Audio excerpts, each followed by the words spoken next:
بسم اللہ الرحمن الرحیم۔ السلام علیکم۔ اللہ کا ناراض ہونا پتہ ہے کیسا ہے؟ بالکل ایسے جیسے گلاب کے پھول سے اس کی خوشبو چھن جائے، جیسے کسی خوبصورت منظر سے اس کی خوبصورتی، جیسے خزاں کے موسم میں سبھی پتے جھڑ جائیں، جب نمازیں خوشیوں سے خالی ہو جائیں، جب دل قرآن پاک میں نہ لگے، جب سجدوں کی توفیق چھن جائے، جب لبوں سے اللہ کا ذکر مٹ جائے، جب ضمیر ملامت کرنا چھوڑ جائے، جب اللہ سے محبت میں آنکھ سے آنسو بہنا ختم ہو جائیں، جب مایوسی تمہارے پہلو میں بسیرا کر لے،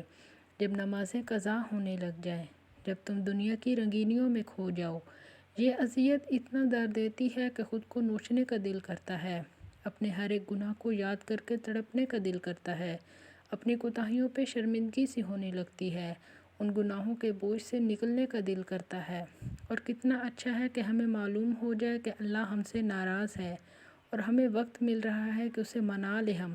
ہاں یہی وقت ہے، ابھی موت تک وقت ہے، منا لو اپنے اللہ کو۔ اللہ نے اپنے پیارے بندوں کے ذریعے ہمیں بتاتا ہے،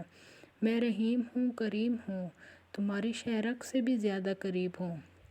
تم میری طرف آنے کے لیے ایک قدم تو بڑھاؤ، میں تمہاری طرف 2 قدم بڑھاؤں گا۔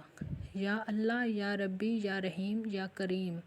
یا مؤخر، یا آخر، یا ذوالجلال والاکرام، یا حی، یا قیوم، میرے دل کو شفا یابی عطا کر، میرے دل کو سکون عطا کر،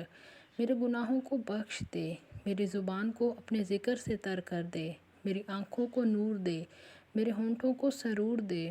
اے دلوں کو پھیرنے والے، میرے دل کو اپنے دین پر جما دے، میرے سجدوں کو ہو دے،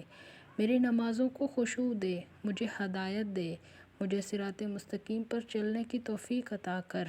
آمین یا رب العالمین۔ اگر آپ کو میری ویڈیو اچھی لگی ہے تو آپ میرے چینل کو سبسکرائب کر دیں اور میری ویڈیو کو لائک کر دیں۔ بہت جلد ایک نئی ویڈیو کے ساتھ حاضر ہوں گی۔ اللہ حافظ۔